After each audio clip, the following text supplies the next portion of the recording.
Ama sang ka channel low entry into ten za vai chunga lom thu ka soya chuti roll in rs funds te chunga lom thu ka soi lo thei lo ni zero sang video ka ta te hi in tu antam ber zela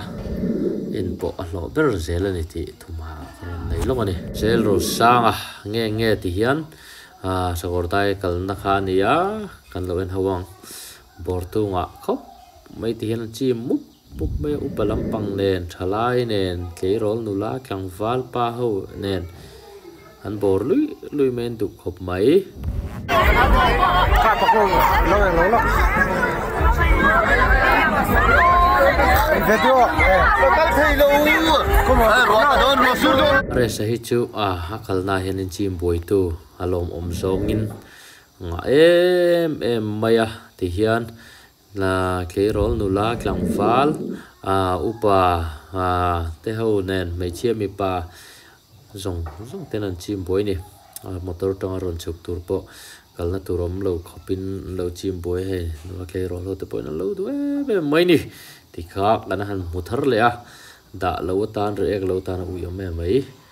chu wangin are sa hi hu hang ne ti hian mi puin lo ngak thup maya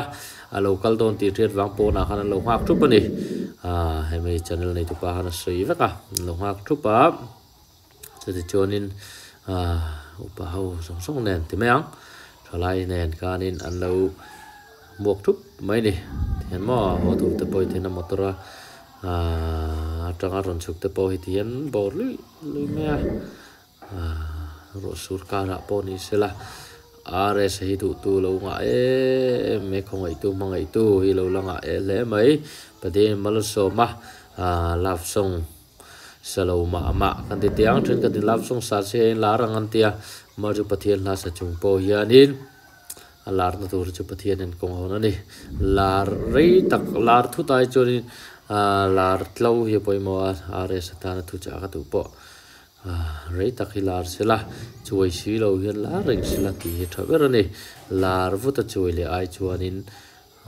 chuai si lo hian la reng thei hian om sila ti hi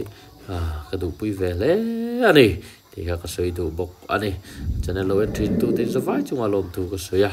are sa video ngai lu tu te fans te chunga lom tu soi hal ne lo me